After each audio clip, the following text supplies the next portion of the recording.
Tonight, we're going to the moon, and this SpaceX Falcon 9 rocket is taking us there. On board is a lunar lander that's built by Intuitive Machines.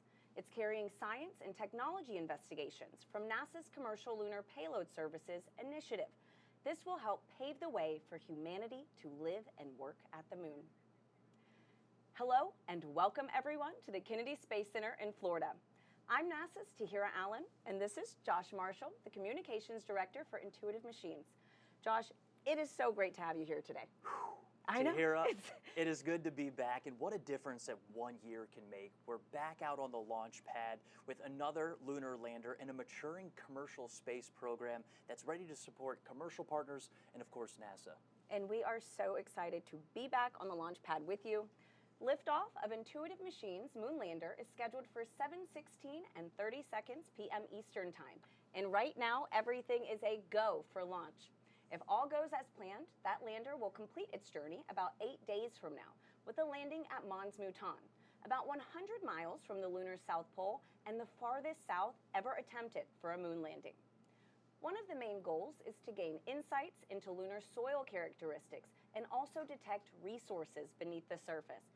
Josh, describe the build-up to this moment today. I mean, oh my goodness, for Intuitive Machines. I'll try to sum it up for you. Back in the early days of the company, we started this mantra of, if people see your excellence and that you do the things that you say you're going to do, exceed those expectations. And after our first mission, well, we have some room to grow, and this moment is another opportunity to push that bar forward, get hardware to space, and show people what Intuitive Machines is capable of. Well, I mean, you've already accomplished so much, so good luck tonight. Now, there are more than a dozen NASA and commercial instruments headed to the moon tonight, and we're going to walk you through them over the next hour and a half. But first, Josh, tell us a little bit about your spacecraft. We've got a replica of her right here that's sending all this new technology to the moon. Well, first off, we love her, and her How name could you is not? Athena, including her solar panels. She's just over 14 feet tall. With the landing gear, she's just shy of 15 feet wide. That's about the length of a standard car parking spot. The lunar lander weighs nearly 1,500 pounds and is capable of delivering about 220 pounds of payload to the lunar surface. That is a lot of science, Josh. So, you know, we talked about having commercial instruments on board this lander. Can you walk us through some of those payloads on Athena? Absolutely. Let's take a look at some commercial ones. We have Lunar Outpost Map Rover underneath the garage right here. We'll move this around. We have Nokia just on this side. And if we pivot back this way a little bit, you have Lone Star Data Holdings data center over here. But I want to talk about a payload that's helping us solve one of the challenges we found from IM-1, and that was regulating the thermal temperatures underneath the lander's top deck solar array, this area right here. So what we did is we partnered with Columbia Sportswear and brought in this material. It's called Omni-Shade Sun Deflector. Can I hold it? Absolutely. And what it does is regulate that extreme heat and extreme cold that the lander experiences underneath that top deck solar array. Wow, that's incredible. And so all these commercial payloads that you've been pointing out, they're all on the outside of the lander because, as I understand, Athena's fuel tanks are on the inside of the core structure. You got it right. Cool. That's liquid methane and liquid oxygen tanks inside of the lander. What that requires is extremely cold fuel to be loaded inside of the vehicle. That fueling process started about 3 hours before launch, and fueling stops just before liftoff. And what is really cool, to meet those requirements, SpaceX developed a way to fuel the lander while it's already attached to the rocket and on the pad. Now let's head on over to SpaceX and Mission Control in Hawthorne, California. Thanks, Tahira. I'm John Innsbrucker, Falcon Principal Integration Engineer here at SpaceX. And I'm Yomezo, a Lead Propulsion Engineer here at SpaceX. Now, IM-2 marks our 24th mission of the year after a busy 2024, where we launched a record-breaking 134 missions. SpaceX was honored to launch last year's IM-1 mission, which is the first commercial lunar lander to land on the moon, and the Blue Ghost 1 mission just last month. And we're excited to once again partner with NASA as part of the Commercial Lunar Payload Services Initiative, which you'll hear us refer to as CLPS. Now, SpaceX was founded with the goal of making life multiplanetary, and today's mission furthers that goal by helping scientists understand more about the resources on the moon. We'll have more on SpaceX's part in building our future in space in just a few minutes. Yeah, we're currently at T-minus just under 41 minutes from liftoff, and while the countdown continues, let's take a moment to meet the Falcon 9 that will be taking IM-2 to space today. On your screen, you can see the Falcon 9 on Launch Complex 39A. Falcon 9 is a two-stage rocket, and it's the first orbital-class rocket capable of reflight. The first stage, the tallest portion of the vehicle, marked there on your screen, that provides 1.7 million pounds of thrust thanks to its 9 Merlin 1D engines. That's right, and near the top of the second stage, powered by the Merlin vacuum engine, or MVAC, while this is very similar to the Merlin 1D on the first stage, this engine has a large nozzle, which allows the second stage to perform more efficiently in the vacuum of space. Now, the first stage is what gets us out of the Earth's atmosphere and into space, and the second stage is what takes the payload to its targeted drop-off orbit. Now, that large barrel structure with the pointed nose at the very top of the vehicle is the payload fairing, and it's composed of two halves made up of carbon composite material that come together to protect the payload until we're in the vacuum of space. Now, the Intuitive Machines landers need to be fueled on the pad with cryogenic methane and oxygen starting about 2.5 hours before launch. Now, ahead of the IM-1 mission last year, SpaceX teams had to modify Pad 39A and the transporter erector alongside the Falcon 9. We installed liquid oxygen and methane tanks, we put propellant lines in, and we put more of these to support the Intuitive Machine missions. Now, Athena, today's lander, went through the same late load of propellant while it was on the pad today. In fact, we have just finished wrapping up propellant loading. Now, methane isn't typically used in the Falcon program, so Falcon teams had to lean on the expertise of our Starship teams to verify the health and status of the lander and our fueling system. Yep, and speaking of Athena, the lander arrived in Florida back in January, and since then, teams have been integrating the spacecraft to Falcon 9's second stage in preparation for launch. It continues to be a smooth countdown today, and the SpaceX team will begin propellant loading at T-minus 35 minutes. Right now, we are looking good for an on-time liftoff, and in the meantime, let's check in with Tahira and Josh at Kennedy. Thank you, Yome. Now, as we mentioned at the top of the show, there are more than a dozen instruments on board Athena. And we're going to walk you through them to show you how they'll inform on how astronauts live and work on the lunar surface in the future. So let's jump right into the NASA technology demonstrations.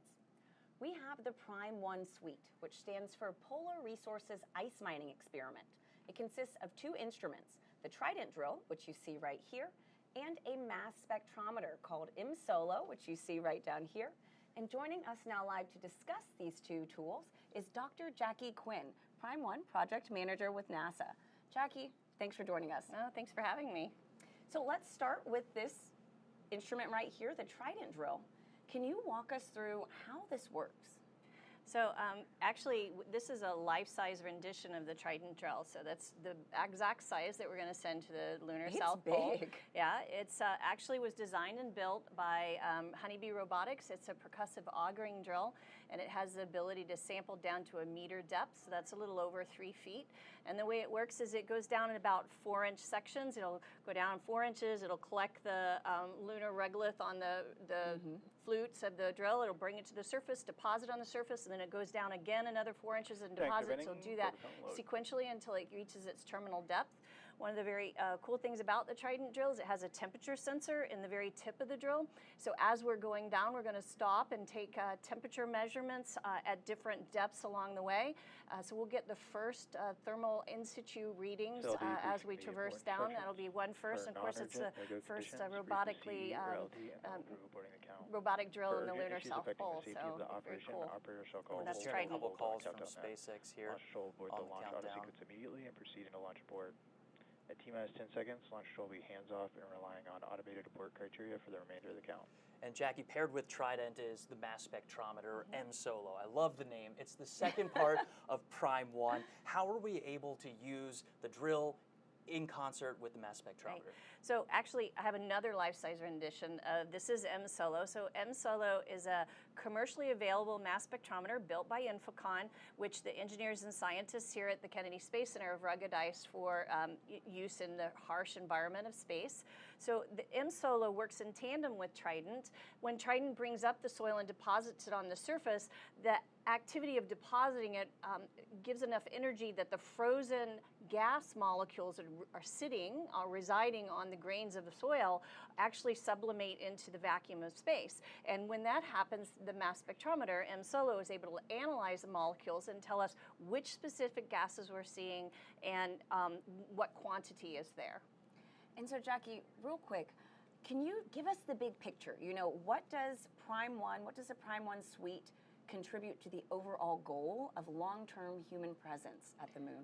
Yeah, so right now, I would say we're fairly tethered to Earth as human explorers, and we want to be able to have a sustained presence on the moon, on Mars, on any celestial body. And in order to do that, we need to be able to live off the land. So if we look historically at explorers, say Lewis and Clark that went from Missouri to the Pacific, they were able to do it because they lived off the land. They gathered food and vegetables, they hunted, they drank water. Well, we as explorers of space need to be able to live off the land as well. And the way to do that is to be able to get the water if it's there and be able to harness it for creating fuel and oxygen. And that's what Prime 1 will do, is to give us those first key engineering components that allow us to design future systems. That is so exciting, Jackie. Thank you so much for joining us today. Being here. Go Prime 1. And it sounds like we also did just get a call out that RP1 propellant loading is underway. So that is a great update to hear. Now, also aboard Athena is the Laser Retroreflector Array, or LRA. It's a collection of reflectors. You can also think of them as mirrors that are designed to use reflected light from an orbiting spacecraft laser to help locate landers better on the lunar surface. Tahira, this technology requires no power to work and has been used since the Apollo era. And now we're looking forward to a new era of lunar exploration with NASA's Commercial Lunar Payload Services initiative. Here's why we're teaming up with American companies to deliver science and technology to the lunar surface. Our moon. It seems so close in the night sky, but getting there is really hard. But what if there was a way to change that? Only a few nations have successfully landed on the moon. As NASA sends astronauts back to the lunar surface, this time to stay, we will need to send science and technology instruments ahead of time to lay the foundation for human exploration. To make this happen, NASA is helping establish a commercial lunar economy. For the first time ever, there will be commercial delivery services to the moon. We are enabling American companies to send our payloads to the lunar surface for us. These delivery services will expand our capabilities for exploration, radically increasing the amount of science we can achieve. This high-risk, high-reward initiative will invest in and leverage the entrepreneurial spirit of American innovation to launch a commercial lunar marketplace, advancing technology and exploration for all of us. With this never-before-seen streamlined access to the moon, we will be able to make novel measurements and develop technologies that scientists have long wanted to do on the lunar surface. And as this new industry matures, this commercial delivery service for NASA and other customers could expand beyond the moon to other destinations in our solar system. And we can learn to live on another world because we are explorers. Josh, one thing that I think is super cool about tonight's delivery being led by Intuitive Machines is that it's controlled from your mission control, and it is a super unique setup. That's right, Tahira. Let's take a live look at Nova Control. This is the nerve center of our entire program at Intuitive Machines. Starting now, we have 3 primary flight controller teams working 24/7 to monitor, command, and control our lunar lander during its journey to the moon and Athena's mission on the lunar surface. Here's a closer look at how Athena may accomplish her mission. Athena's mission may provide the wisdom required to define How will humanity live and work on the moon? These kind of questions, where we go from being observers of the moon to builders on the moon, this is the first step to begin to answer those kinds of questions. Her route to unlocking the moon's secrets follows the same path as an old friend. Odysseus lunar lander separation confirmed. Small engine firings refine Athena's trajectory before approaching lunar orbit. We have to do what's called a lunar orbit insertion. It's about a 900 meter per second maneuver. It's a big burn. In orbit, Athena checks on her payloads, including Lone Star's data center, and manages extreme heat in the light and frigid cold in darkness. We're just going in orbit, doing the things you do with satellites. This will be very similar to what we do with our orbit and comm relay satellites, starting with IM-3. A short engine firing sends Athena into a lower orbit to prepare for one final 600-second burn maneuver to the surface. And it's a nice ride. The engine provides a steady level of thrust that does pick up a little bit as we deplete fuel, but we control it. Finally, Athena's true mission, delivering technologies, science, and services that may enable humanity to live, work, and explore deeper into the solar system. It's definitely a great feat. But once you're there, you want to expand from that landing spot and go and look at different things. For approximately 10 days, Athena is designed to support NASA's Prime 1 drill suite, deploy a rover, send a rocket-fueled drone into a crater, and connect those spacecraft using Nokia's 4G LTE lunar surface communications system. We have people that are driven to build and fly and operate space equipment, and that's what we're here for. It's who we are.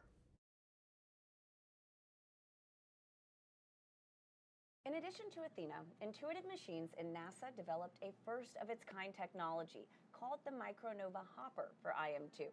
We're joined now by Trent Martin, the Senior Vice President of Space Systems at Intuitive Machines, to talk about the hopper. Trent, welcome. Thank you. Appreciate So, I hear over at Intuitive Machines, y'all call the Micronova the Grace hopper. We do. Naharika Agrawal, our project manager for the hopper, named it after Grace Hopper, who was a pioneer in software programming. Well, what's such a fitting name for another pioneering technology? You know, Absolutely. Hopper had big support from NASA's Space Technology Mission Directorate through what we call a tipping point award. Can you explain why that is? You know, what is it about Grace that has everybody so excited? Yeah, so we had decided that we were looking for a technology that could be utilized to go to extreme locations on the moon. In particular, places that rovers couldn't go. We had settled on the hopper, and we started working on the hopper through a partnership with NASA through the tipping point opportunity. We were able to fund that, fly it to the moon, and prove out this technology, prove that we can go down into pits or down into permanently shadowed regions or even into the lava tubes on the moon. Wow. And once she's in a pit or a lava tube or a crater, what payloads do you have on board conducting the science that you expect to get back there? Yeah, so this first mission, we didn't intend to have any payloads on this, but we actually have 3. So we have a camera system so we can look down, see what's underneath. Through a partnership with the German Space Agency, we added a temperature sensor, a pyrometer, onto the foot of the hopper so that we can sense the temperature down inside of a permanently shadowed region. And then working with a company out of Hungary called Pulley Space, we put a neutron spectrometer on board so we can actually tell if there's water down inside of a PSR. That is so exciting. Now, so you talk about Hopper going inside these craters, these lava tubes. Does she have to hop back out to transmit the data, or can she do it from right inside there? Well, we believe that she's going to have to hop back out. However, partnering with Nokia, we've actually put a Nokia antenna on top of Hopper. And based on the analysis that Nokia has done, we believe that we will be able to communicate outside of that PSR that we're flying into just by bouncing the signals off of the walls of the crater. But we'll find out. That's part of the experiment. How far away is that crater, and how many hops do you think it'll take to get there? So we're going to take 5 hops once we get to the surface. 1 to get us off of the lander, and then several different hops to prove that we can fly parabolically, we can fly a steady level flight, we can fly down into the PSR, and then wait a period of time and then fly back out of the PSR. We'll be 700 meters away from the lander by the time we're finished. It is so exciting just hearing about the complexities of, this lunar technology that's going to the moon. And Trent, we wish Grace safe travels into the history books. We do too. Thank you very much. Thank you. Now let's head back to SpaceX in Hawthorne, California, where John and Yomi are standing by live right now. Thanks, Tahira. Everything continues to be go for launch as we count down to liftoff in just 26 minutes from now. Now, not only is the Falcon family of vehicles supporting NASA's lunar efforts through contracts like CLIPS, but we're also working directly with companies to help support a growing commercial industry, and that's unlocking space for both commercial and government customers. Yep, that's absolutely right. And for more than a decade, Falcon 9 has supported 45 missions to the International Space Station with our Dragon spacecraft, starting with our first cargo resupply mission, then returning human spaceflight capabilities to the U.S., and even helping launch 2 additional cargo missions with Northrop Grumman's Cygnus. All of these missions have enabled science and research to be conducted on the International Space Station. Yep. A lot of work from low Earth orbit. Now, since 2022, SpaceX has supported the next generation of commercial space exploration. We've done the launch of 3 private astronaut missions to the space station, and that's been in partnership with Axiom Space.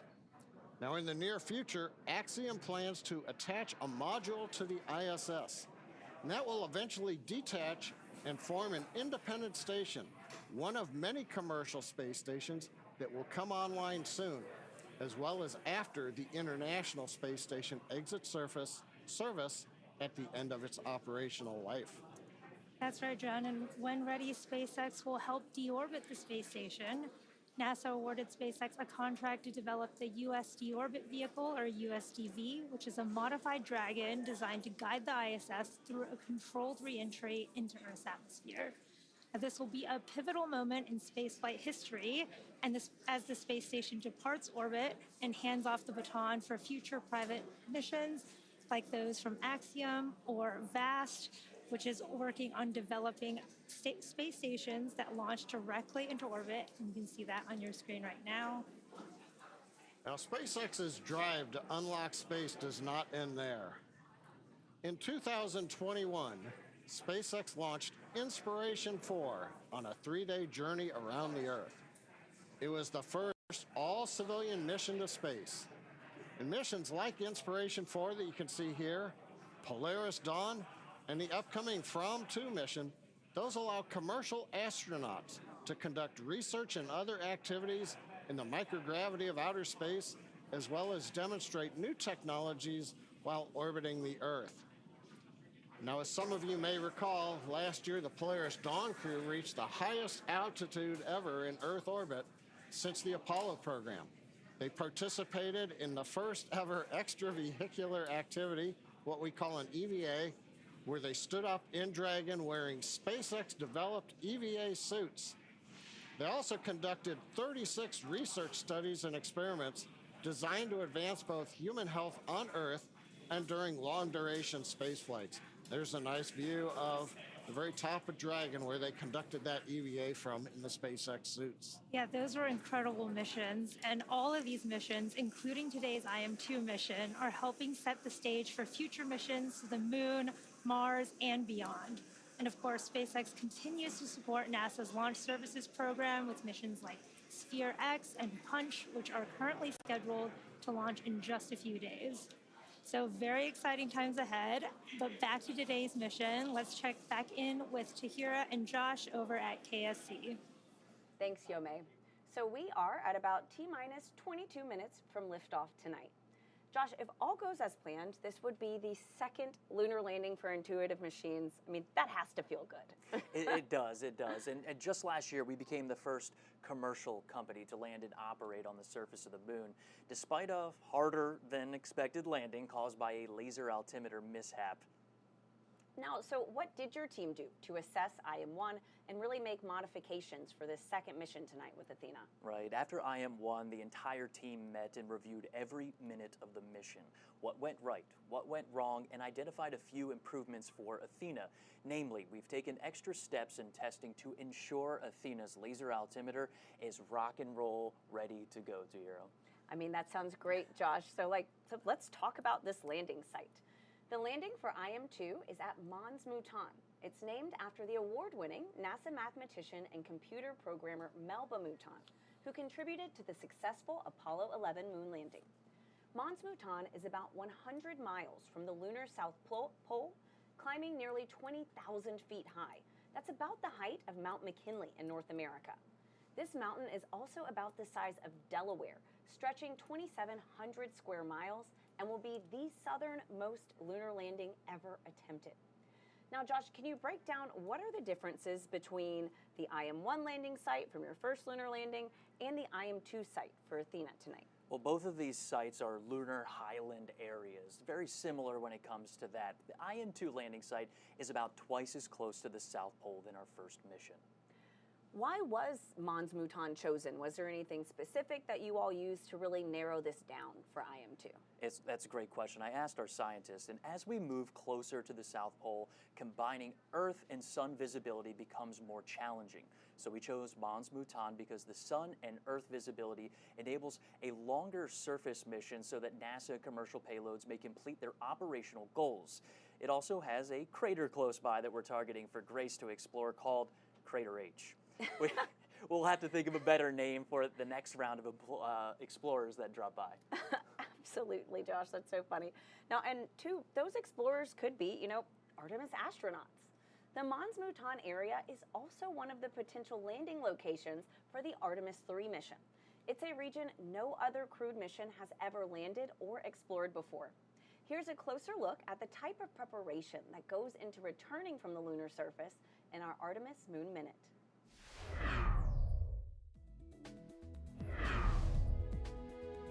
Hey everyone, I'm NASA astronaut Christina Cook, crew member for the Artemis 2 mission. I'm here at NASA's Johnson Space Center in Houston, Texas, where the Orion spacecraft is closely monitored for mission control during flight. Speaking of the Orion spacecraft, teams are gearing up for another important exercise off the coast of San Diego, California. Underway Recovery Test 12, or as we like to call it, URT-12, is the third in a series of tests to make sure teams are prepared to safely recover myself, Reed Wiseman, Victor Glover, Jeremy Hansen, and the Orion spacecraft. On URT-12, a mix of NASA and stand-in astronauts will be inside an Orion mock-up, and Navy divers will practice getting them out of the capsule and into helicopters, which will fly them to a nearby naval ship. Teams will spend the week running through different scenarios, including a daytime or a nighttime splashdown. That's your Artemis Moon Minute. For all Artemis updates and info on the Artemis 2 mission, you can scan the QR code on your screen or visit nasa.gov/mission/Artemis-II. Now, for more on SpaceX's lunar efforts, let's go back to John and Yomei live at SpaceX in Hawthorne, California. Thanks, Tahira. As we mentioned earlier, Falcon 9 is the first orbital-class rocket capable of reflight. And in fact, this will be the 9th flight of this particular first-stage booster supporting this mission. Together, Falcon 9 and Falcon Heavy have completed more than 450 launches and over 380 reflights. It's hard to keep track of the scorecard. And today, this booster will be attempting to land on our drone ship, a shortfall of Gravitas. And this would be the 100th booster landing on that particular drone ship alone. That's pretty incredible. And rapid reusability dramatically reduces launch costs, which helps increase launch frequency and enables a wide array of new government, commercial, and scientific opportunities in space like this one. Now, lowering the cost of access to space is helping take humanity's next steps into the solar system, whether it's in LEO, GEO, interplanetary, or even deep space. Now, when the costs are lower, government and commercial customers can launch more missions, which helps accelerate development. This also helps commercial satellite and private research customers afford to launch more projects to space, and that helps stimulate innovation here on Earth. Absolutely. And missions like SpaceX's transporter and bandwagon rideshare programs help make access to space even more affordable by sharing the cost of a launch across many customers. All of this is to say, reusability is that key innovation that's making space more accessible for the industry as a whole. We just heard stage 2 LOX load is beginning. We're right on time. But let's talk more about technology and innovation, and we'll head back to Tahira and Josh at Kennedy Space Center. Thanks, John. Many of the technology demonstrations on board Athena, like Prime 1 and the Grace Hopper that we heard about earlier, were driven by NASA's Space Technology Mission Directorate. Now, some are NASA-supported experiments that are developed by private companies. We also call these tipping point awards. These tipping point investments are valuable, stimulating the lunar economy as activity increases on and around the moon. Now, to talk about these programs, these payloads and awards, we're joined now by Mark Thornblom, Deputy Program Manager for Technical Integration of NASA's Game-Changing Development Program. Mark, welcome. We're so glad to have you joining us. It's great to be here. It's an exciting night. Can you first explain, what is Tipping Point and what does it mean to NASA and our partners? Sure. So a Tipping Point project is a true collaboration and partnership between NASA and an industry partner. We are seeking commercially led new space technologies that show a promise for the benefit of commercial missions and for NASA. And so essentially what happens is that both NASA and the commercial partner have identified a new technology that is ready to be matured and be tested and then infused in the commercial market. So both NASA and the commercial partner, they both put in money, they put in resources, expertise, test facilities if needed, they put their plan together, they mature the technology, they test it, and so in this case, send it to the moon, prove out that technology, and then be ready to infuse it into the commercial market for a future mission that both the commercial world benefits from and NASA benefits from. And so there are 2 tipping points on this lander, right? And so we heard about one a little bit earlier, the Grace Hopper. Can you expand on how this might revolutionize, space exploration? Yeah, so the word revolutionize is really perfect for this type of mission. In the past, almost exclusively planetary exploration has been done with wheeled rovers. And that's been great. They're incredibly reliable.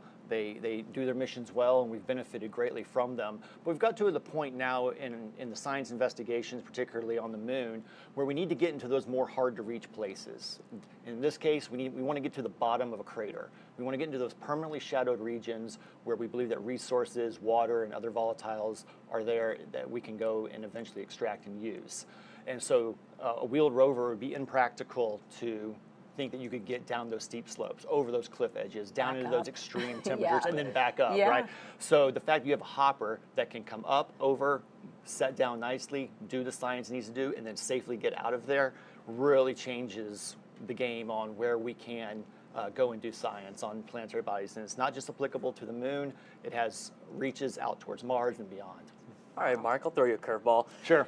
Can you tell us more about another one of these tipping point initiatives with Nokia that hopes to deploy the first cellular wireless network on the moon? This is the one that seems to just light people up when you talk about it. It's so familiar. Nokia has done such a fantastic job of taking their terrestrial telecom 4G networks that connect billions of people and devices every single day. And they're packaging it for space, and they're going to use it on future Artemis missions and future human sustained presence on the moon and Mars and beyond.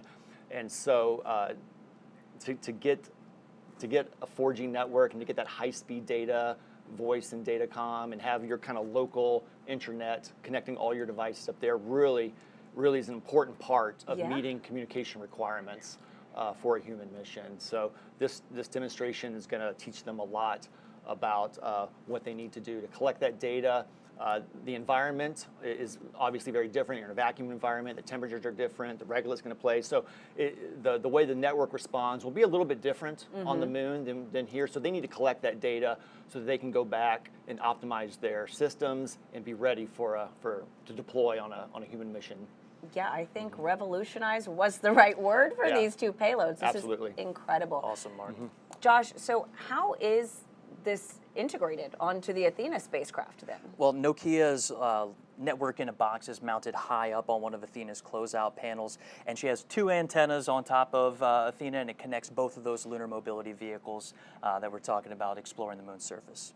All right, well, thanks, Josh, and thank you so much, Mark. Absolutely, thank you for having me. Thanks for joining us. Now, when things get busier on and around the moon and Mars, astronauts and robots are going to need a way to stay in touch with each other. Here's a deeper look at how the Nokia tipping point will provide a communications network to help prepare us for that future.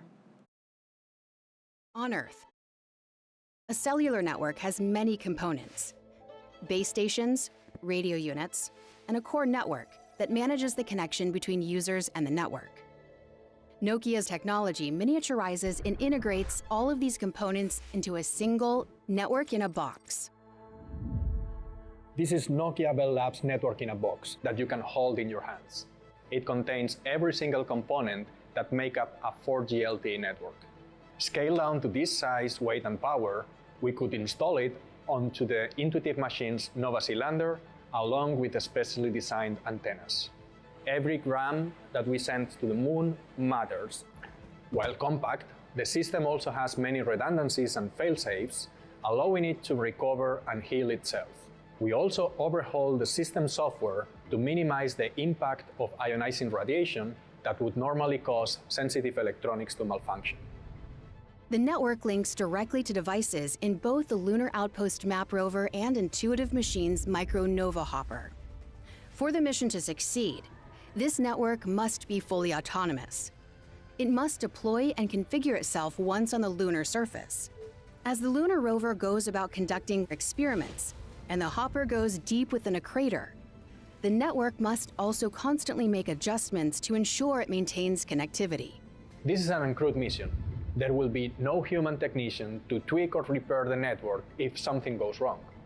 Achieving that level of autonomy was a monumental task to undertake. Working with NASA's Space Technology Mission Directorate, Nokia plans to test the first cellular network on the moon. Success will have implications far beyond this important mission.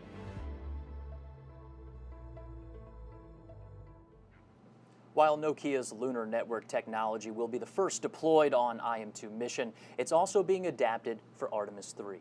That's right. Now, these high-speed capabilities will be incorporated into the Axiom Space's AXEMU spacesuits, enabling connectivity on the lunar surface. You can think of this as our explorer's own cell phone network, but on the moon. Together, efforts like CLIPS and tipping points are helping advance humanity's reach into our solar system and shape our country's approach to exploration through commercial partnerships. Tonight, Intuitive Machines' lunar lander is taking NASA's science and technology demonstrations to the moon under the Commercial Payload Services Initiative, or CLIPS as we like to call it in the business, right? Exactly, Josh. And under CLIPS, NASA asked commercial companies like Intuitive Machines to provide lunar delivery services that advance capabilities for science, exploration, and the commercial development of the moon. Tahira, it's through CLIPS. NASA selected Intuitive Machines to deliver its Prime 1 drill suite and laser retroreflector array to the moon. However, Intuitive Machines added commercial payloads like the Diamond Yaoki rover, Puli Space Water Snooper, and others to make commercial lunar ambitions a reality. And it's by collaborating with NASA and leveraging CLIPS as a springboard, we've developed services for delivery, data transmission, and infrastructure that commercially develop the moon. Not just for us or NASA, but for all. Absolutely, and it is an exciting time, Josh. So tonight is also the third CLIPS delivery that is launched on a SpaceX Falcon 9 rocket. Let's send it back to John and Yome at SpaceX in Hawthorne, California, as they walk us through the final moments of the countdown. We will see you after launch. Now, as we mentioned at the top of the program, Falcon 9 is enabling these launches of the moon, including the Hakuto R mission, IM-1 a year ago, Blue Ghost, and Resilience, and of course tonight's IM-2 mission. Now, beyond the primary payloads, ride shares like the 3 additional payloads you can see, well, you can't see here, it's below the lander, but those ride shares will be helping to build the lunar economy. All these missions are something that Yome is going to talk about. Yeah. Thanks, John. Yeah, all of these missions are developing our future in space and helping to support sustained human and robotic activity, including scientific research, resource extraction, and infrastructure development. Now, you should be able to see here some of today's rideshare payloads on the stack there just below the Athena lander.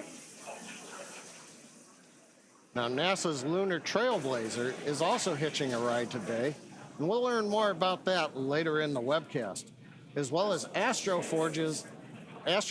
They're an asteroid mining company flying its Odin spacecraft, which is headed towards the near-Earth asteroid 2022 OB5. Gotta love some of those asteroid names. And finally, Epic Aerospace's Chimera Orbital Transfer Vehicle, which is what is known as a space tug, a vehicle that works in space to help payloads move to their desired altitudes. And we'll learn more about these in just a bit. Yeah, these systems are paving the way for our sustained presence both in space and on the moon as we deliver landers, crew, satellites, and rovers in the next few years, building up the moon's equivalent of low Earth orbit, which is known as lower lunar orbit, which will act as the staging point for future missions, supporting lunar communications and providing platforms for science and research. And in the near future, reusability will extend all the way to the moon, with reusable landers flying their first missions. Frequent, low-cost launches from the moon will eventually allow for lunar exports, like metals and helium-3, which can help support future deep space mission to Mars and beyond. We're coming up at T-minus 5 minutes. Let's turn our attention to Falcon 9, the spacecraft. The good news is all systems are currently a go for on-time liftoff. Pressing for Starman retract. We just heard the call out. The tanks are pressurizing. We're stiffening the Falcon 9 up in preparation for strong back retract. The strong back is the structure you see on your screen right behind the Falcon 9.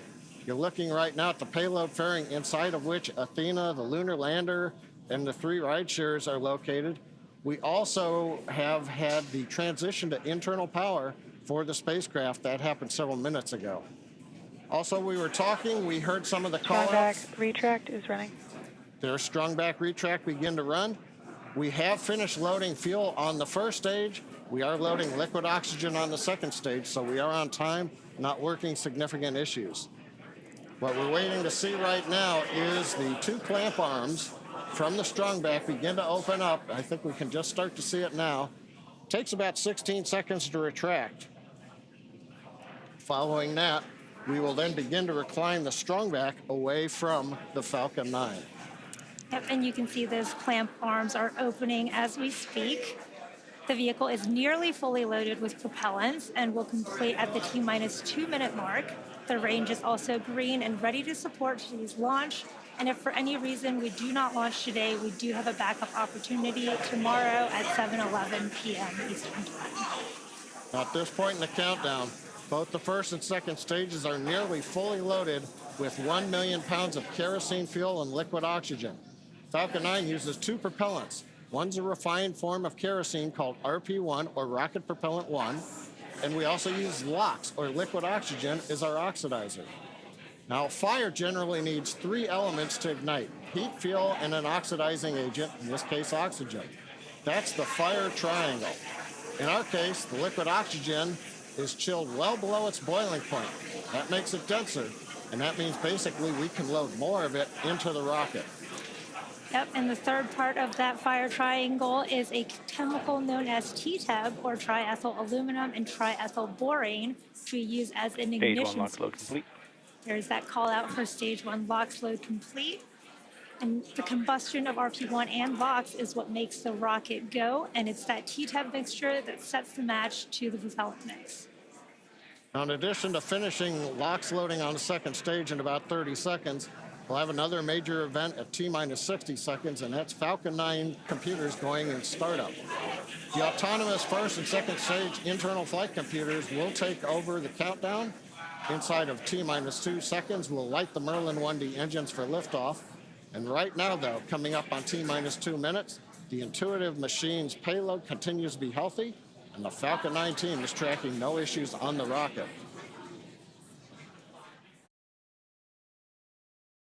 Currently, the weather is green, and the range is ready to support a T0 at 7:17 p.m. Stage 2 lock load complete. Okay, we've heard the call out just inside T-minus 2 minutes. LOX load on second stage complete. You can probably also hear the background enthusiasm. Everybody is getting ready for a launch to the moon. Next major event coming up right now. Ground gas closeout. Ground gas closeout.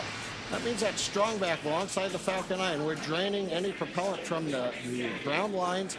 We're venting gas overboard. That'll also create what's typically a large white plume that comes off of the strong back. The cold, gaseous oxygen we're venting off of the strong back mixes with that warm Florida air, and you get a large white cloud, and you can see it streaming away. Waiting for the call out for startup of the flight computers. 9 is in startup. You see and hear it. We're in startup. Everything looks good. We're going to get the LD go for launch. And with that, let's pause for a minute and listen to that go. LD, go for launch. Right on time. Always love to hear that call out.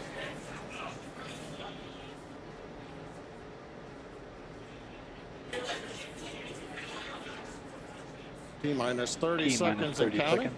All systems are go for launch of Falcon 9 with the Intuitive Machines lunar payload.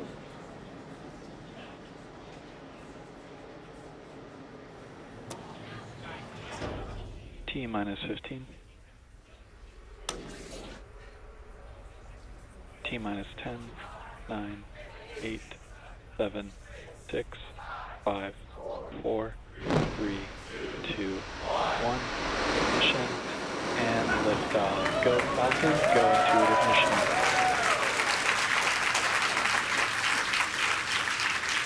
Vehicle is pitching downrange.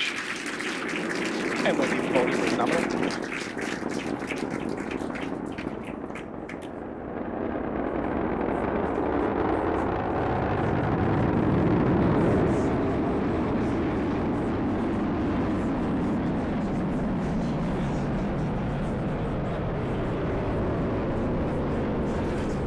Falcon 9, carrying IM-2's lunar lander Athena, has successfully lifted off at pad 39A. We're heading to the moon. We heard the call out of the pitch kick. That's a small tilt of the vehicle. We're still going pretty much straight up, but now we're also slowly heading horizontal. We heard that call out for power and telemetry nominal, and once we reach orbital altitude, we're going pretty much horizontal to the Earth. The rocket needs to go about 17,000 miles per hour. 9 is supersonic. Horizontally. We heard that call out. We are supersonic, and in just a few moments, we will pass through max Q, or maximum aerodynamic pressure, on the booster. Max Q. We're through max Q, and the Merlin 1D engines have throttled back up to full power. Next call out we ought to hear is MVAC chill. Falcon 9 data is continuing to look good as the first stage heads out over the Atlantic Ocean.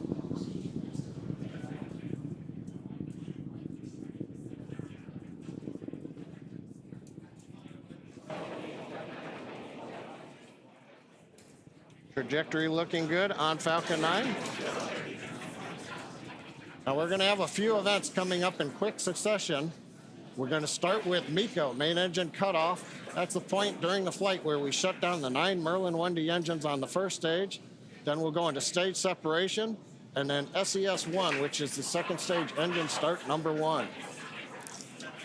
And shortly after MECO, stage 1 and 2 will separate from each other, with the first stage booster beginning its trip back down to Earth, while the second stage engine starts for the first time, known as SES-1, where the single Merlin vacuum engine on board the second stage will light up. This is happening in just a few seconds. MECO. Stage separation confirmed.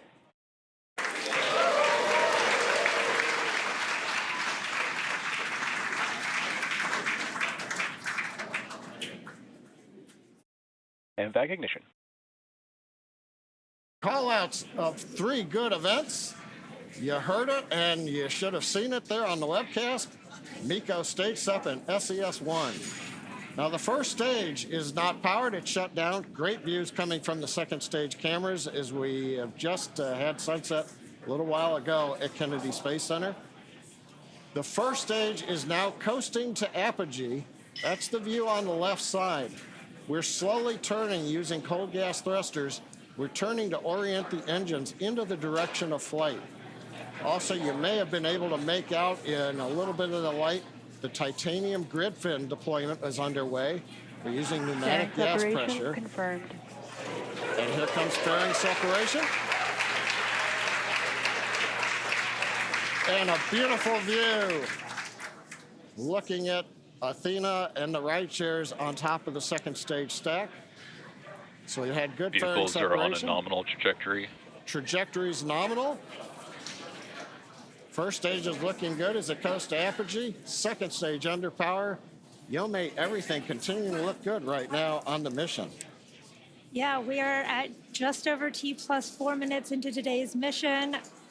IM-2 is SpaceX's 24th launch this year, and we are currently in the first of 2 planned MVAC burns. Around the T plus 6 minute mark, you should see on your screen the first stage's entry burn.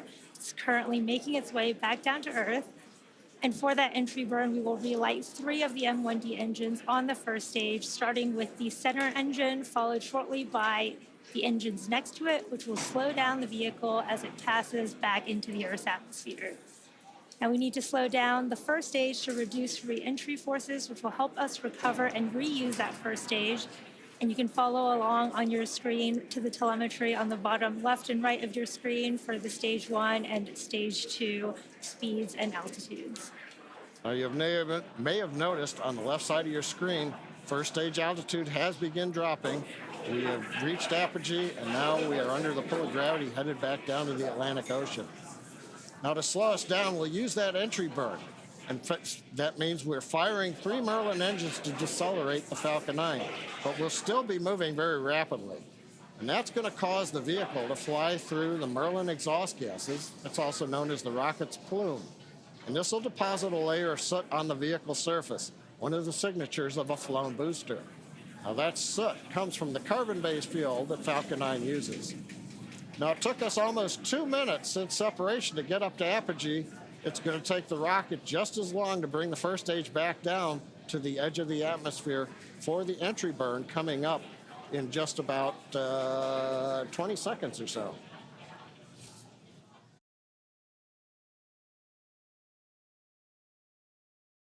Now, as a reminder, the first stage that's supporting today's mission is performing its entry burn for the 9th time. Falcon 9 is the world's first orbital reusable rocket. This is important because it's that reusability that allows SpaceX to refly the most expensive parts of the rocket, and that in turn drives down the cost of space access. Stage 1 entry burn startup. Stage 1 FTS is saved.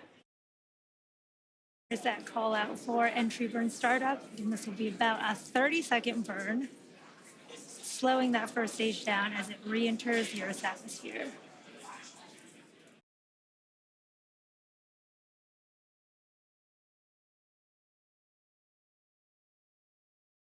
Stage 1 entry burn shutdown. There you can see the end of that entry burn on the first stage. And on your right, you can see the second stage still in the first of 2 planned burns, carrying the Intuitive Machines 2 payload to the moon. Now coming up next, we will shut down our MVAC engine on the second stage, followed quickly by the landing burn on our first stage. And the second engine cutoff of this first burn will be in just about 30 seconds at the T plus 7 minutes and 46 second mark. Stage 2 is in terminal guidance.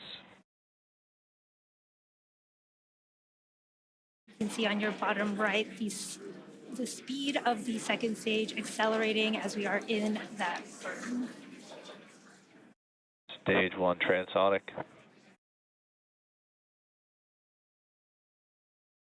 Stage 2 STS is saved.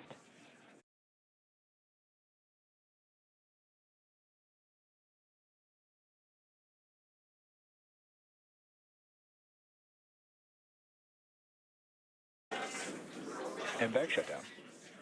There's that call out for MVAC shutdown. We should be getting a confirmation of a good orbit as Stage well as 1 landing burn.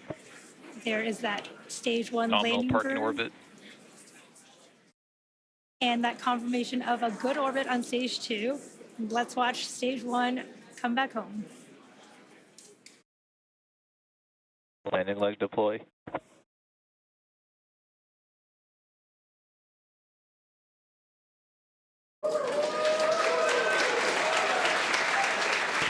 1 landing confirmed. Awesome views of that first stage landing. There you have it. That was the 413th recovery of an orbital class rocket, including first stage landings for Falcon 9 and Heavy. Oh, first stage is back on the drone ship. Beautiful mission. Second stage is in the parking orbit in our low Earth orbit. Now the mission does continue in space with stage 2. Coming up next, we have the second burn of our MVAC engine. We call that SES-2. And that'll be the second stage burn around the T plus 36.5 minute mark. And we'll follow that with spacecraft separation. Until then, we're going to send you back to Tahira and Josh at Kennedy Space Center. Thank you, John and Yome. If you're just joining us, welcome to the Space Coast of Florida, where we just witnessed live the beautiful liftoff of the moon-bound Intuitive Machines lunar lander named Athena. It launched on top of a SpaceX Falcon 9 rocket from Launch Pad 39A right here at Kennedy Space Center. Intuitive Machines is an American company based in Houston, Texas. We developed and built a complete space program around our lunar lander that's carrying, among other things, several NASA payloads. And if everything goes as planned, in 8 days, Athena is expected to land at the Mons Bhutan region of the moon, about 100 miles from the lunar South Pole. That is right. And make sure you stay with us tonight. Our broadcast here on NASA Plus will continue through Athena's acquisition of signal, which is expected to happen just after 8 p.m. Eastern Time. Now, Josh, besides Athena calling home for the first time, are there any other big milestones that your team is monitoring and waiting to happen right now? Well, it's important to remember that Athena making that first phone call home isn't an easy feat. The lander's designed to make a lot of autonomous decisions throughout the process, including getting into max power attitude. That's one of the first things flight controllers will confirm after we hear from Athena for the first time. They'll be checking that her top deck solar array is locked in, pointing right at the sun. And Tahira, one of my favorite parts of this mission is while Athena is expected to call back to mission control, there's more action. Additional payload deployments from the rocket's second stage.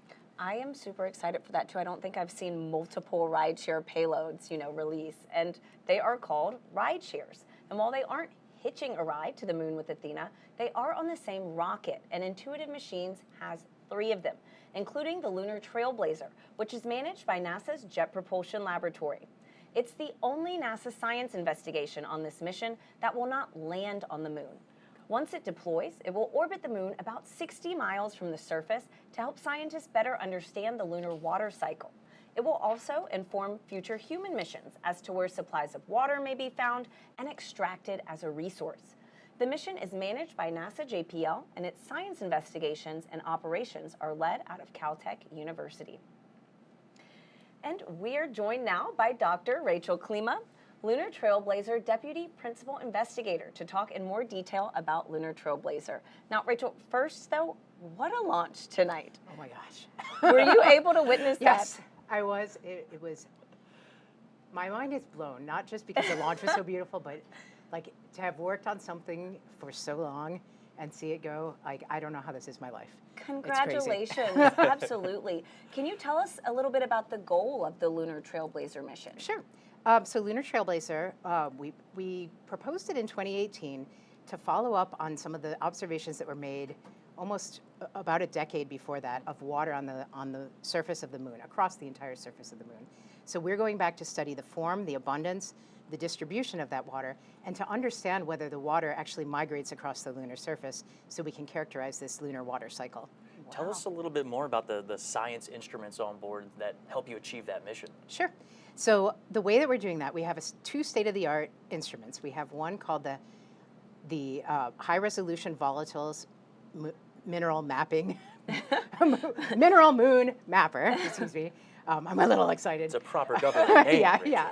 HVM-Cube is what we call it by. And that studies the near-infrared reflected light from the sun. So the sun shines the light onto the lunar surface, and the light that's reflected back off basically carries with it like a spectral fingerprint of where water and minerals are on the lunar surface. So we'll be measuring those, and then riding along with that is the Lunar Thermal Mapper, which is out of Oxford University in the United Kingdom, and that was supported. So it's an international partnership with the UK. And they're measuring the temperature of the lunar surface at the same time that we're measuring the spectral signature and understanding where the water is. Now, Rachel, quickly, can you tell us how does the work that Lunar Trailblazer is intending to do lay the groundwork for what we want to do with our Artemis? Well, so, we have these hints of water on the lunar surface in the permanently shadowed regions of the moon and also on the illuminated surface. But if we want to go there with Artemis, if we want to live off the land, if we want to use the water that's there, we need to understand where it is, we need to understand how much is there. And so Lunar Trailblazer, on a scale that people can actually operate on, will be able to map whether there's ice in the permanently shadowed regions and that kind of thing. So to help pick landing sites and see where we want to be. Wow, that is crazy.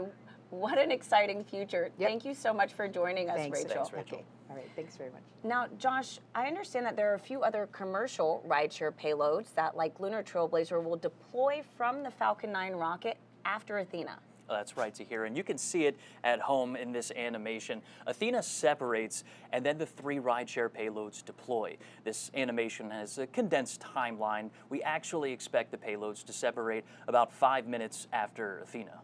Wow, I mean, even the animation, this is gorgeous. This is going to be such a spectacular view. So can you walk us through, what exactly is deploying here?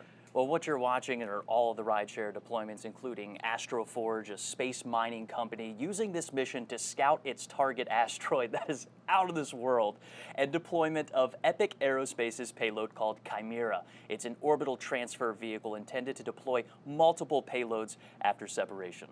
And is there a special reason, that these ride shares joined Intuitive Machines CLIPS lunar launches? That's a great point. And Intuitive Machines takes an Apollo-like trajectory to the moon. It's called a translunar orbit. It's like throwing a fastball right at the moon.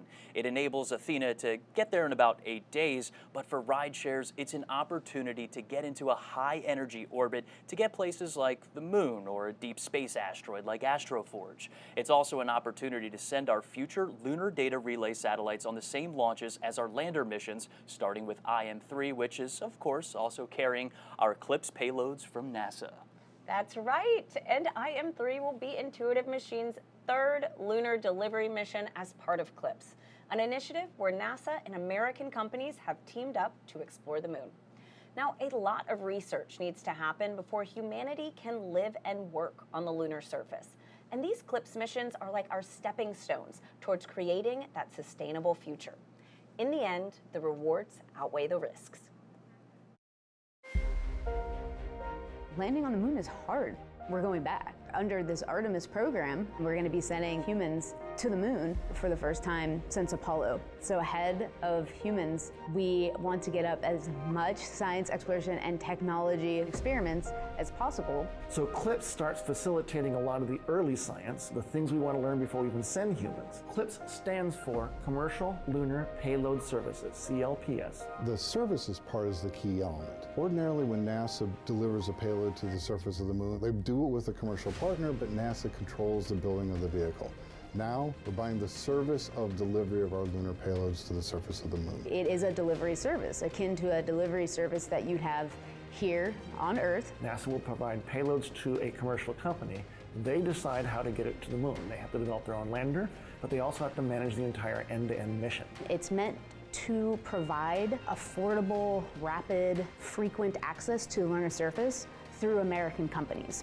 We're funding different companies. We have commercial companies that are competing to win task orders to deliver our payloads to the surface of the moon. One of the goals when we started CLIPS was to help establish a lunar economy. Somebody has to do it first, and then it becomes commercially available. Then they're able to crank them up. Then they're able to make it more affordable. And so the lunar surface is just the next frontier for a commercial environment. But we had to acknowledge up front, all the way through the highest levels of the agency leadership, that some of them will fail. These missions may not be as successful as a traditional NASA mission. We have accepted the risk that going through this innovative approach with these commercial companies, that there could be some failures. Some of them are new companies. None of them have ever successfully landed on the surface of the moon. So they're going to learn lessons. We need to give our vendors the opportunity to learn. And so that'll help ultimately buy down our risk as these companies learn, okay, what does it take to actually build up the lunar lander, integrate payloads, get to the lunar surface and land safely? They've been able to demonstrate that they have very, very good technical depth, and the ability to design and execute missions. We're willing to take more shots on goal. And we aren't risking human life. And in the big picture, if we're flying missions at 1/10 of the cost of a NASA mission, and we fail 2 of them, we still get 8 missions for that same price. Even with 1 or 2 or 3 failures, this is still a very economical proposition. It's a risk posture which is more risk tolerant than NASA is accustomed to. There's not a single one of these companies that's willing to bet their mission on a coin toss. Every one of them is doing what they can in order to have the most successful mission possible. But the important thing to realize is that risk tolerant does not mean risky. And the rewards are a long-term ability to get payloads to the moon inexpensively, frequently, and rapidly. We want science, so we can then put more of our resources on even more science, exploration, and technology payloads and get more of a return on investment when we get to the moon. CLPS provides tremendous benefit across the scientific and economic communities. So there's a lot we'd like to learn about the moon to help human habitation and prepare us for missions to Mars and beyond. So the moon is the first step. Joining me now are Dr. Nikki Fox, the Associate Administrator for NASA's Science Mission Directorate, and Dr. Joel Kearns, the Deputy Associate Administrator for Exploration. Now, Nikki, Joel, what a launch tonight. Wasn't it beautiful? I know. Does it ever get old? No. Never. Absolutely not. Never. Never. No. Particularly when NASA science is going to the moon on it. I know, right? It's more than just a launch. Like, think about, again, the future. So to talk a little bit about the future, Nikki, I know you're very passionate about how science can enable exploration. Yes. So can you talk to us about how the investigations and science going up tonight are really going to enable humanity having this long-term presence at the moon? Yeah, I mean, obviously, science enables exploration, but exploration enables science, and that's why we're so excited about having this partnership as we move forward. NASA science does great science wherever we go in the universe, literally. From the center of the sun to the edge of the universe, we're doing fantastic science. But the really cool thing is when what we're doing is really enabling humanity to take next steps. And so as we return to the moon, we're not just returning to the moon for a short trip, we're returning to stay, and then the moon lights our way to Mars. And so all of the experiments that we have that we're putting on CLPS are just there to enable us to do the next great things for humanity. And so, Joel, as part of CLPS, it is really to team up with American companies to help advance the capabilities of the commercial development of the moon. Can you explain how this CLPS initiative and these flights are really advancing what we want to do with Artemis? Well, every one of these CLPS flights, like the IM-2 mission, is advancing both science and technology that we will need to move humans out further into the solar system, but also answer really long-term scientific questions we've had for decades since Apollo. And we're doing this a very different way than we did Apollo. Yeah. In Apollo, it was a national effort that was really done by NASA with a major industry at the time. Here we're partnering with our international partners, but also, as you said, with commercial firms in the US. And the way we implement CLPS to carry out these science and technical objectives, we actually get as a service from US industry the ability to bring things to the moon and get data back. This not only allows us to do this faster and less expensively, but it builds a capability in industry to take things to the moon, not just for NASA, but for all of our Artemis Accord signatories and all our allies and friends around the world. It starts with robotic landers, it goes to orbiters, and it goes to other small spacecraft. And you know that we are doing public-private partnerships now, even for the big human landers and the spacesuits. It's really the wave of the future for the moon and eventually Mars. Absolutely. Now, very quickly, this is a hard question, but what are you both looking forward to most in this new era of lunar exploration? Joel? We are going to go to places on the moon, again, to get ready for Mars and to answer questions about the moon that no one's ever visited before. So, for example, IM-2 on this mission will go the furthest, closest to the South Pole that anyone has ever been. And we know we want to send our Artemis astronauts to the South Pole. So just by going there, we're going to get the first information of what is the South Pole really like as we answer those scientific questions. And Nikki? All of our NASA science missions are super interconnected. So the exciting thing for me tonight is not only intuitive machines going to land, but Lunar Trailblazer, coordinated science, both of them looking for volatiles, really fantastic. NASA science doing amazing things all through our universe, from the just everywhere we go, incredible, incredible science. So just really excited to continue to inspire the world and lead the nation in science exploration. Absolutely. Thank you both so much for joining us. Thank you. As part of CLIPS, Intuitive Machines is continuing to add commercial lunar services. It enables delivery, data transmission, and infrastructure to support the Artemis campaign and the commercial development of the moon. 2024 redefined Intuitive Machines, becoming the first commercial company to land and operate on the surface of the moon. Houston, Odysseus has found his new home. And rapidly advancing services for lunar data transmission and infrastructure. When we jumped off on this CLIPS initiative and pivoted the company towards the moon, it pushed the boundaries of what could be possible, and so we thought unconventionally. Last fall, we continued development of our lunar terrain vehicle, the Moon Racer, wrapped up 2024 with NASA astronaut testing at Johnson Space Center, along with a meteor crater trial run in Winslow, Arizona. To support delivering Moon Racer and other heavy cargo, the company completed several milestones in developing its heavy cargo lunar lander, Nova D. So what we're able to do with heavier cargo is provide a logistics supply chain to the moon. And while 2025 starts with another lunar liftoff, development of the first lunar data relay constellation capable of 4K video transmission is underway to support Artemis missions to the moon. Starting with our third and fourth CLIPS deliveries, we plan on deploying data relay satellites and begin operational capability for Artemis and allow for more robust communication from the surface. Each mission is building the foundation for a sustainable presence on the moon and a foothold toward the next step into the solar system. We're now going to step aside while we await our next big milestones, the second burn of the second stage of the Falcon 9 rocket, and then separation of Intuitive Machines' lunar lander. We're expecting that to happen about 8 minutes from now, so we'll see you then.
Welcome to Kennedy Space Center, where we are currently awaiting the second burn of the Falcon 9 second stage and separation of Intuitive Machines' lunar lander.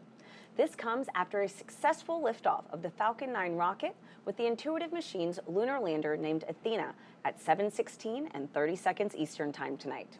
And in approximately 8 days, Intuitive Machines expects Athena to deliver her cargo to the Mons Bhutan region of the moon, the southernmost lunar landing attempt in American history. But first to hear, the lander has to separate from the launch vehicle's second stage.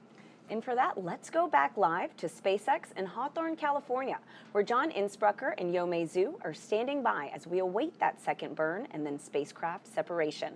John, Yomei. Thanks, Tahira. We are a couple minutes away from our second and last relight of our MVAC engine. That'll happen at T plus 36 minutes and 25 seconds. And the second burn will last just over 60 seconds, and you can watch the velocity increase on the display on your screen. All right, there we saw a little bit of solid oxygen drifting off. We're actually purging everything. We're getting the engine ready to relight, chilling it in. At the same time, we've been using little cold gas thrusters to just kind of push all the propellant down to the bottom of the tank, so it's right over the inlets of the turbo pump. So we're ready to pull it in when we start to spin the engine for burn number 2. Well, and that's called settling, right? And we use nitrogen to perform those maneuvers.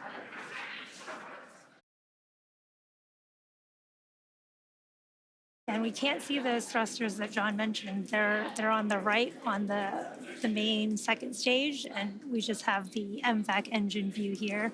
But you can see that engine chill process happening. You can also see the payloads on the left-hand side of your screen. Oh, and there's a nice view. We've got a second payload camera on this flight, and I think we're looking right up at the business end of Athena with the large nozzle. Yeah, really cool views. I love how Athena looks like a star when it floats away.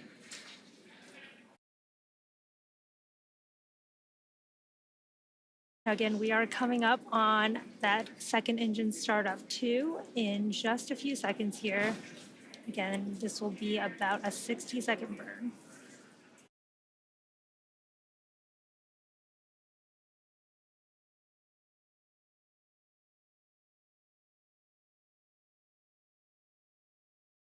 MVAC ignition. That's the call out for MVAC ignition.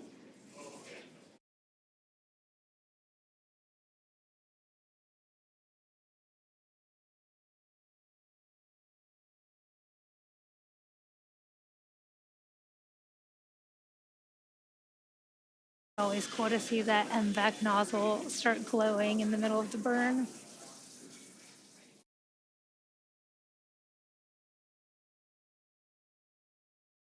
We are about 30 seconds into our 60-second planned burn on the second stage, carrying Athena and the rideshare payloads to the moon.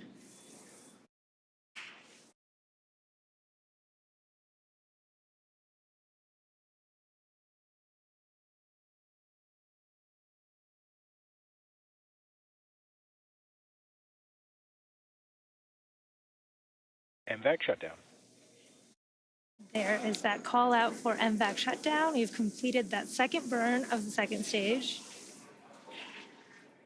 Just waiting on confirmation of Nominal orbit insertion. There is that confirmation for a good orbit, and it looks like we are on track for spacecraft separation in just a few minutes. It's been a great launch so far.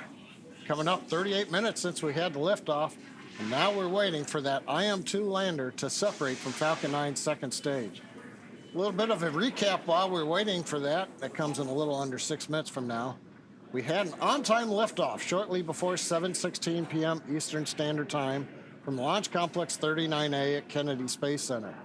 Everything has proceeded nominally. 2.5 minutes into flight, we got stage separation. We also saw the successful landing of Falcon 9's first stage on our drone ship, a short fall of gravitas, and that made the 9th landing for this first stage. Now, about T plus 7 minutes, 46 seconds, we had a successful second stage engine cutoff, SECO-1, and we heard the call out of a good parking orbit insertion.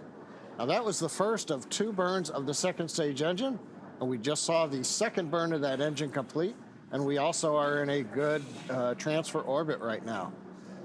Pay attention on the bottom right to the altimeter. We didn't change altitude very much during the 1-minute burn, but you can see we're starting to move away from Earth now.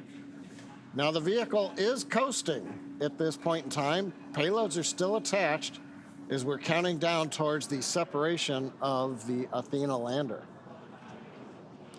Now currently the second stage is in a coast phase, as I mentioned. We are essentially making sure everything is quiescent on the stage. We're venting down pressures. We're making sure that overboard vents are done so that nothing, for example, burps during flight. We want Athena, when we send the separation command from the flight computer, to just be moved away with the power of the springs and not have any jostling if, say, the second stage inadvertently vented something at that time. So we're making sure everything is quiet on the second stage. Now we're coming up, we're under 4 minutes to separation. And we're getting great views of the second stage as it prepares to separate the IM-2 lander to begin its 8-day journey to the moon. And of course, given the way spacecraft want to be oriented to the sun, for example, to make sure when they separate, they get power onto solar cells. If you're wondering why we have a camera pointed right at the sun, well, that's a requirement of the customer to make sure that the spacecraft gets nice and warm, gets a lot of power, everything looks good. Now we talked about the 8-day journey to the moon. The Athena lander is carrying science and technology investigations from CLPS that will help pave the way for humans to live and work at the moon. And today's mission is the second CLPS mission for Intuitive Machines. Now we're waiting right now, separation coming up a little under 3 minutes. Getting some more views. We're cycling, the flight computer is cycling between the various cameras on stage 2. Got a view of the nozzle. As we heard earlier in the broadcast, that'll make a large maneuver as they get to the moon. But right now, everything is quiet on the lunar lander. Here's a view of the nozzle extension, one side. Here's the other camera at the back end of the second stage. The silver blanket that you see there, that's multi-layer insulation. We put that over the back end. That keeps all the valves underneath and the electronics warm and cool. Warm from the chill of darkness and the vacuum of space, and also helps insulate it from the hot radiative plume when we fire that second stage engine. Got some cool views of the sunrise on the coming up from the Earth's horizon over there, which is very cool. Very cool to see.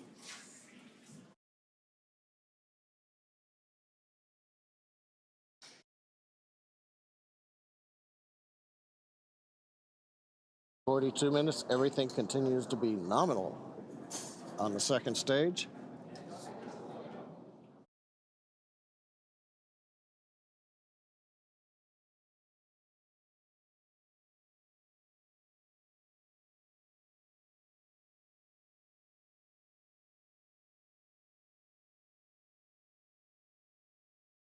Now, just to give you an idea of where we've been, where we're going, in about 1 minute, we are going to get deployment of Intuitive Machines 2 lunar lander, named Athena. We had the launch. We got into orbit with the first burn of the engine you see there on the screen. We just finished the second burn about 5 minutes ago, and we are in a coast phase on stage 2, making sure everything on the stage is quiet, do final vents, and then make sure that the stage is very stable, it's not moving around. And then we'll see deployment. It'll be interesting. I'm not sure which camera views we're going to get at deployment. Now, once we do the deployment, we then start another sequence that takes about 3 minutes and 50 seconds, and then we will get to the rideshare deployments. We'll have one, and then every 20 seconds, and then 20 seconds after that. Right now, we're just counting down, waiting for deployment. So let's listen into the countdown net.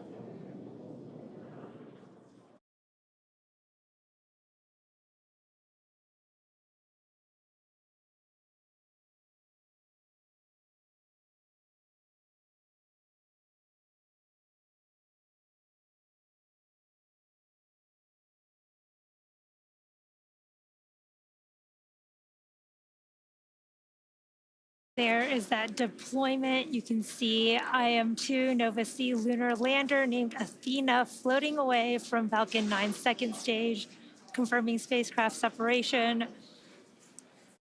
Now, from all of us here at SpaceX, we are wishing the IM-2 lander a good flight and safe travels. SpaceX is honored to be a part of NASA's Commercial Lunar Payload Services Initiative to deliver science and technology to the lunar surface, and we thank NASA and the Intuitive Machines for entrusting us with today's historic mission to the moon.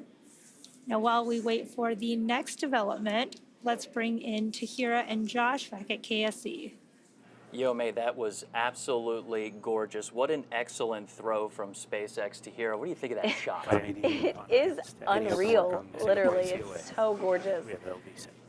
Right now, we're going to continue to listen in. Simultaneously, we have Intuitive Machines Nova Control in Houston, Texas. That's going to be waiting for acquisition of signal. That's Athena's first call home, while also monitoring SpaceX. FM, can you call out when we should have booted? And then if we get close to Confeder, give us a call. All right, that's Intuitive Machines Mission Control Athena confirming separation confirmed. Athena separation confirmed. And Tahira, while we stand by and keep running this clock for about 5 minutes after launch vehicle separation, that's when we expect Athena to make that first call home. At the same time, John I and Yomei in Hawthorne, California will be calling out those ride-share deployments. And Com and Raven, let's tell on screen. Scuba to stand by, and let's focus on Singapore and T-Naught. Yep, on screen you're looking at Intuitive Machines Nova Control on the left, and you're looking at the second stage views on the right with SpaceX, Tahira. Just gorgeous views. Look at that Earth. That's us. Absolutely incredible. A lot of things are happening right now. It's a very dynamic situation where Athena's preparing to make that first call home.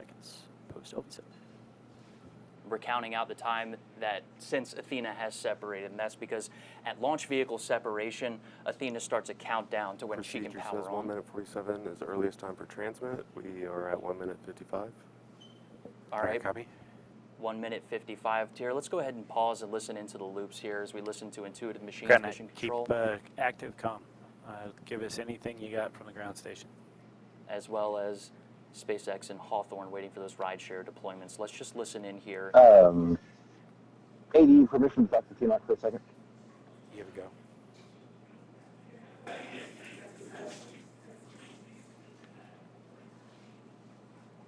Those calls you just heard are the ground net stations that you're looking at right now inside of Nova Control, waiting for the ground stations on Earth to acquire Athena's signal. We're standing by in Houston for Athena making that first call home, standing by in SpaceX Hawthorne for waiting for those 3 rideshare deployments. We expect all of these things to be happening simultaneously.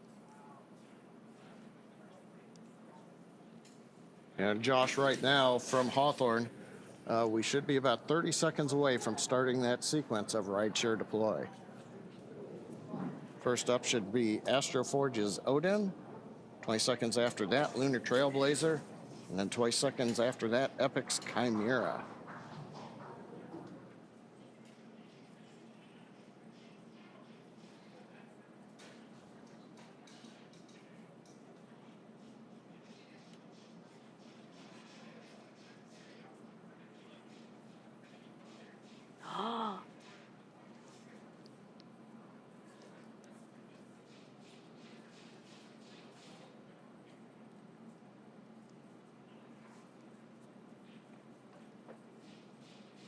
Odin deployed, as you heard over the net. Status, Odin's away. Lunar Trailblazer, separation confirmed. Lunar Trailblazer away.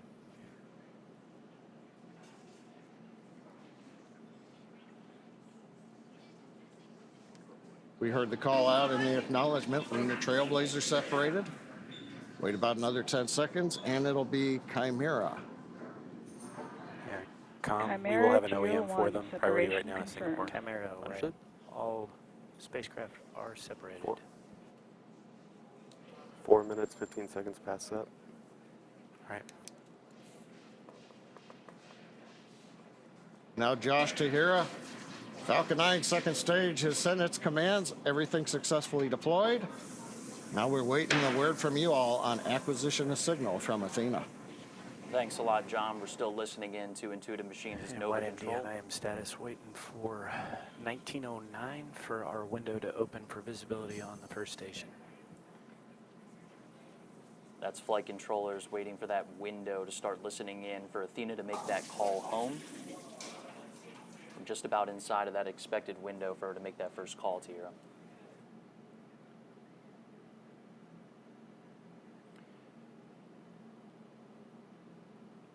We expect Athena. We're still standing by for connection with TNOC, is that correct?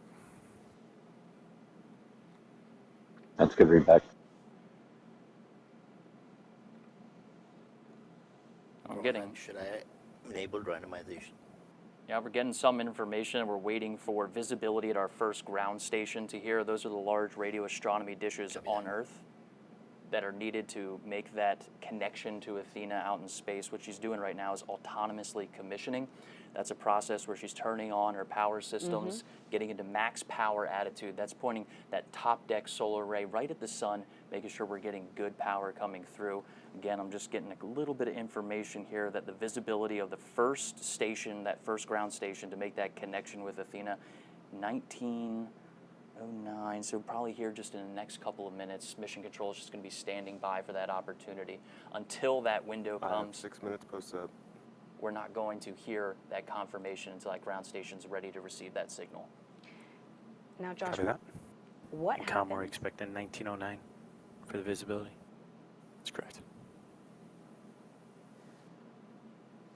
It's 1909. They're talking in Central Time, so that's 8:07 here on the East Coast. So here, just a couple minutes away, flight controllers are watching their screens, waiting to make that first connection with Athena while she's been autonomously commissioning herself in space. That process of getting to max power attitude, getting her radio pairs on, and making that first call home, all while moving just about 24,000 miles per hour. She's doing a lot. That's right.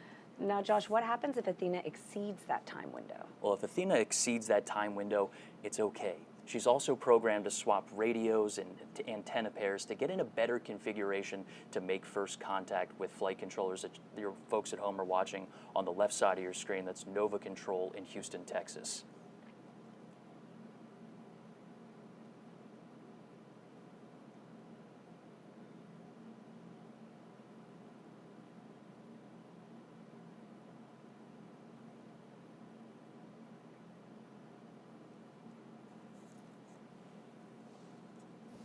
Seven minutes, 25 seconds past up. Copy that. That's 7 minutes and 25 seconds since we watched We are Athena halfway separate. to trip and fitter. I understand. We should be getting a call shortly from TNOC to connect.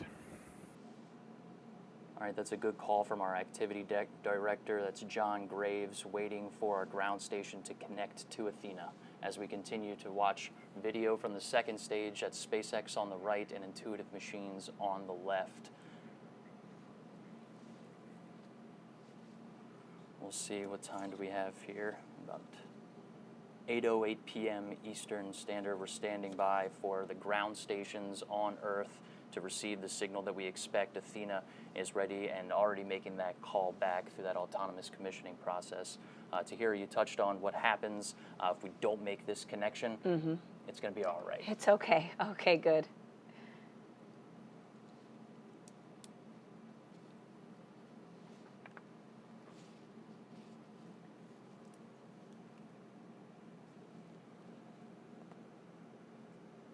And we heard a call from Mission Control talking about a comm fitter being halfway through its cycle. And what they're talking about there, Tahira, when we say it'll be okay, it's starting. Back to me, Goose. Ground out. What are we seeing? Is T-Not giving you any feedback?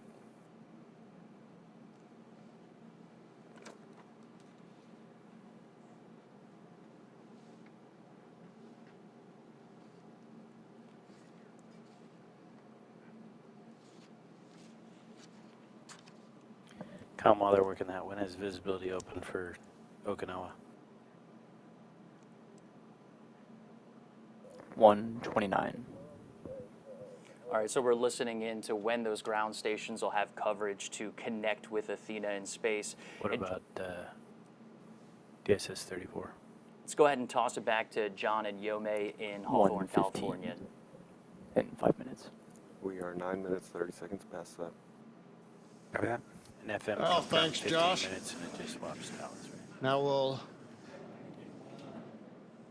we're hearing comms in the background right now. Yes. Now, for those of you following along, you'll know that this mission marks our 24th launch of the year. And we're gearing up for the Sphere X and Punch mission, launching from Vandenberg Space Force Base very soon. And in the coming weeks, NASA's Crew 10 mission to the International Space Station. You can always follow along at SpaceX.com launches for up-to-date missions and schedules. And before we sign off here at SpaceX, let's go back to Tahira and Josh at Kennedy. Thanks a lot, John and Yome. Super Dave. So if you think we can do that and get at least a Farm B up there, that would be great. All right, Tahir, we have exceeded our nominal acquisition of single timing estimate, and flight controllers are starting that new set of procedures that will continue over the next several minutes. They're working to confirm our communications configuration is correct, that the flown trajectory we receive from SpaceX matches those expectations, and that our ground station dish is using the right trajectory. That's been a lot of the timing and things that we've heard in chatter right there in mission control. All right, and we are watching flight controllers in Nova Control right now, working to confirm where Nova sees separated from the launch vehicle, and then matching that data to the ground station's dish that's currently working to acquire the lander's signal. The team's expected to continue this process for several minutes until Athena's autonomous procedures start a new process. We've heard them call out a couple times of how much time is left until ComFitter, and that is part of that new process to communicate back to Earth. This includes cycling Athena's power systems, switching radios, and swapping antennas to sets that had not been used yet. All at the same time, we're working with SpaceX to confirm a good launch vehicle separation. That means a good translunar orbit. We mentioned that at the top of the show. How long would it take us to configure the DSN data connection? Go ahead and turn it on. It should be on now. Okay, ground net. And that's our ground net trying to work the ground stations that are on Earth to make that connection with Athena. But right now, we know that Athena... Just passing 12 minutes in SEP. We have 4.5 minutes before ComFitter trips. Copy. Thanks, FM. We know that... 3 minutes. Let's move. We know that Athena is on a fastball shot toward the moon. That's that translunar orbit. It does give us a lot of flexibility within our flight path. DSS 34. And there's some more calls working with those ground stations, enabling the ground stations to make the calls and make that connection with Athena. Status is start bend. All right. We're going to continue to monitor progress inside of Nova Control. I have command active for DSS 34. All right. Telemetry.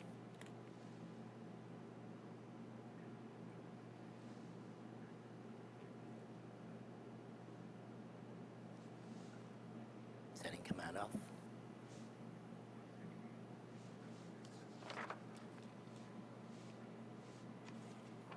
All right, so as we continue to monitor progress inside of Nova Control, we're going to pause to continue listening into what folks are saying inside of Mission Control. But let's just recap what happened leading up to and after liftoff from Launch Complex 39A at NASA's Kennedy Space Center. We saw liftoff to here just around 7:17 p.m. Eastern Standard Time. Then we saw a really good shot there. Beautiful. Yeah. Enabled DSS 34B. I believe DSS 34B is another ground station within the Deep Space Network, possibly. Telemetry active. All right, are we getting updates? I don't see packets yet. All right, that's a key word there. We're waiting for packets. That means that we're receiving data packets down from Athena. Just about 8.5 minutes after launch, we did see that great booster 14 landing minutes past that. on a drone ship. And then a second stage startup just about 36.5 minutes after launch. We saw Athena at launch vehicle separation. All right, ground net, what do we need to do to get telemetry packets? I'm not sure. We should be seeing them now. All right, we're standing by for data packets.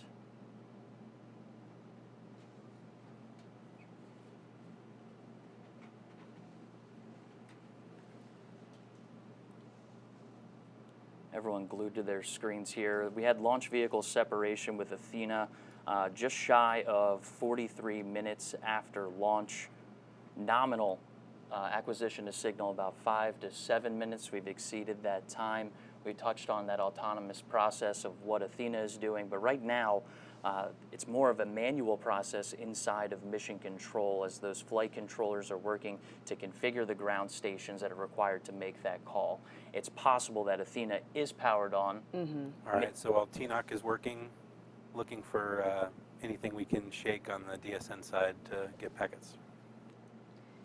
And so, Josh, we've mentioned a few different ground stations tonight. If they get this signal from any of them, does that work?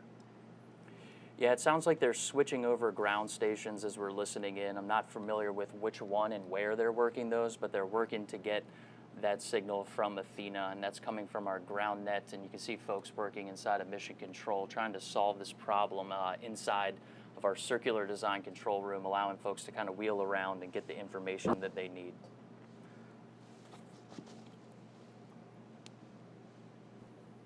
FM, so we're expecting about a minute for the power cycle, and then another 15. Sitting there looking, same antenna config. 30 seconds to the power cycle is what I got. Copy. Okay. All right, as we enter this, Call it out, we'll start a timer. As we enter this power cycle, we're going to continue to work that autonomous process with Athena. We're at 16, 17 is what I'm showing. Is that what we got? I'm now at 16, 17 right now. Okay. Copy.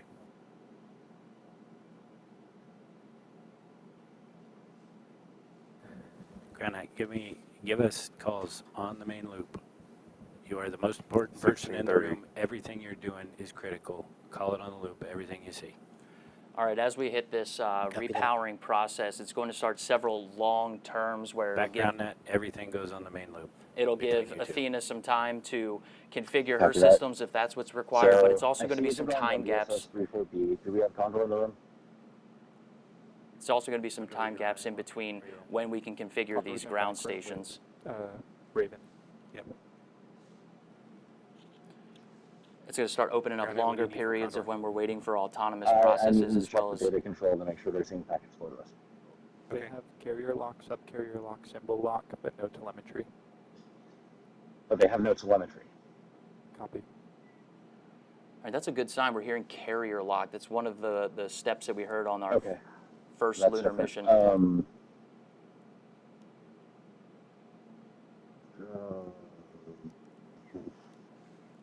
I need to borrow somebody's phone.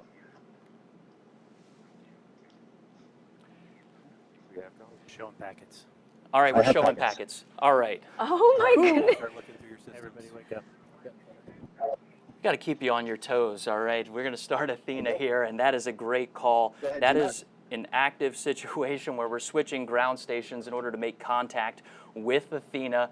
Kept us on our toes. I feel a little flush in the face, but getting those data packets and getting that confirmation from mission control, best news I heard all night. I didn't think anything was going to top watching that launch to Hera.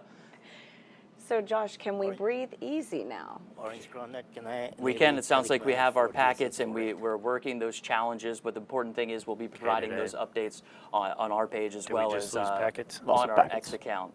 As they continue to work this challenge. But what an action-packed moment, 3 rideshare deployments, take a look at what you got. and Athena's first call home to let us know she's ready for her lunar journey. And we continue to know that this is a journey filled with challenges, and successfully acquiring Athena's signal and getting those packets and maybe having some more challenges, we know that those are the steps toward getting the ultimate milestone, landing and operating on the lunar surface to Hera.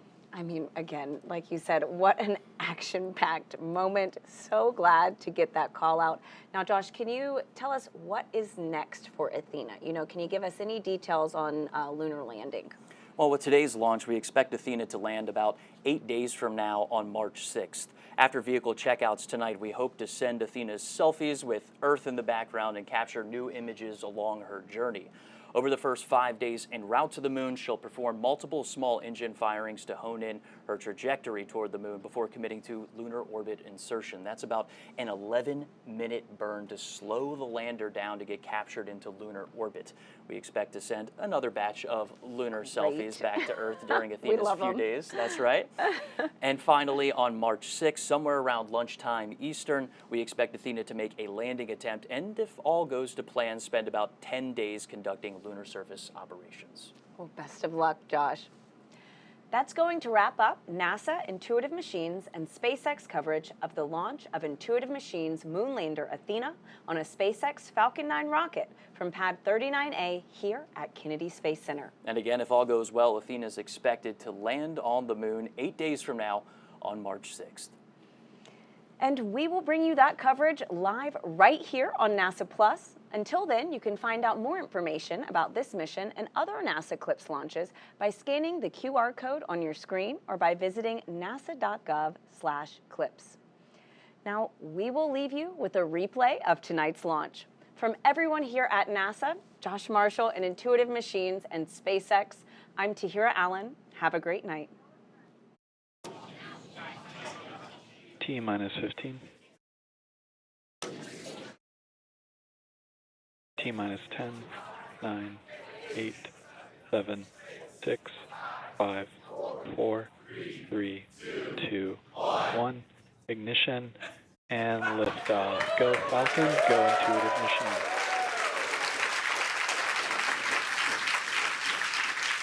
Vehicle is pitching downrange. M1D propulsion is nominal.